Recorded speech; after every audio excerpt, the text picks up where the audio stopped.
भगतसिंग राजगुरू आणि सुखदेव यांना क्रांतिकारी अभिवादन करते। आणि या ठिकाणी CITU आणि कामगार आणि शेतकऱ्यांच्या वतीनं या ठिकाणी या सरकारने जो केंद्रात नरेंद्र मोदीचा सरकार असेल किंवा महाराष्ट्रातला हे 3 तिघाडी सरकार असेल, यांनी कामगार जे आमचे महामानव डॉक्टर बाबासाहेब आंबेडकर यांनी बनवलेले 29 कामगार कायदे आहेत जे कामगारांचं रक्षण करू शकतात, असे 29 कायद्यात बदल करून त्यांनी 4 श्रमसंहितामध्ये बदल करण्याचा प्रयत्न केलेला आहे।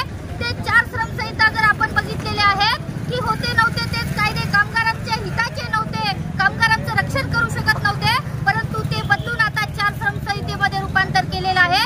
जर हे 4 श्रमसंहिता जर या ठिकाणी महाराष्ट्रात आणि देशभरात लागू झाला तर आमचे कामगार हे देशोधडीला लागल्याशिवाय राहणार नाही।